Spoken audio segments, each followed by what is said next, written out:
కోరిన వరాలను ఇచ్చే కోనేటి రాయుడు శ్రీనివాసుడు. ఉదయం సమయంలో యంత్ర ప్రతిష్ఠ చేసిన ప్రతి దేవాలయంలోని విగ్రహం రెప్పపాటు సమయం మహావిష్ణువు రూపాన్ని దాలుస్తుంది, తిరిగి యథారూపం దాలుస్తుంది. ఆ సమయంలో స్వామివారిని దర్శించేందుకు ముక్కోటి దేవతలు మునులు వేచి ఉంటారు. ఆ సమయంలో రోజు అష్టాక్షరి మంత్రంతో ధ్యానం చేయటం చాలా విశేష ఫలితాలను ఇస్తుంది. శ్రవణ నక్షత్రం రోజు స్వామివారికి ఉదయం తేనె నివేదన చేస్తే, నెలలో ఒక్కరోజు చేస్తే నెలంతా చేసిన ఫలితం దక్కుతుంది. ఉదయం 5:30 సమయానికి ఏ ఇంట్లో అయితే దీపం వెలుగుతూ ఉంటుందో ఆ ఇంట్లోని దీపంలో లక్ష్మీదేవి కొలువై ఉంటుంది. ఎక్కడ లక్ష్మీదేవి ఉంటుందో ఆ ఇంటి పైన శ్రీనివాసుని దృష్టి పడుతుంది.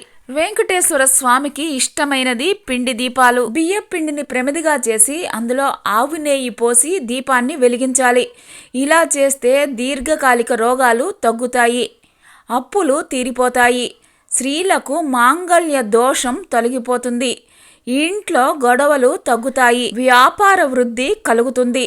ఉపాధి లేనివారు ప్రతి శనివారం, మంగళవారం ఇలా పిండితోటి శ్రీనివాసుడికి దీపాన్ని వెలిగించి నివేదిస్తే వారి ఆటంకాలు అన్నీ తొలగిపోతాయి. స్వామికి తులసి అంటే ఇష్టం. ప్రసాదంలో ఖచ్చితంగా తులసి ఆకు పెట్టే నైవేద్యాన్ని పెట్టాలి.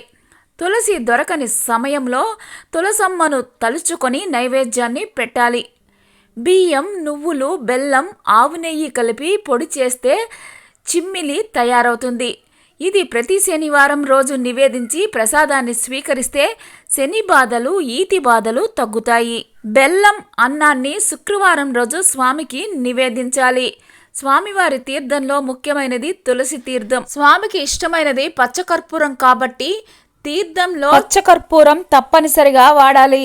వివాహం, ఉద్యోగం, ఏదైనా సమస్యలు ఉన్నవారు శ్రీ వెంకటేశ్వర స్వామి వారికి శనివారం రోజు ఒక పసుపు బట్టలో 11 రూపాయి నాణాలు ముడుపు కట్టాలి. స్వామి ముందు ఉంచి వారి కోరిక చెప్పుకొని ఆ కోరిక నెరవేరాక ఆ ముడుపుతో పాటుగా వడ్డీ కలిపి హుండీలో వేయాలి. ఇది మంచి పరిష్కారం. అలాగే స్వామివారికి కీర్తనలు చాలా ఇష్టం కాబట్టి కలియుగంలో నామస్మరణ కీర్తనలతోటే ప్రసన్నుడవుతాడు స్వామి. గోవిందనామాలు స్మరించటం వల్ల కూడా స్వామివారి అనుగ్రహం దక్కుతుంది.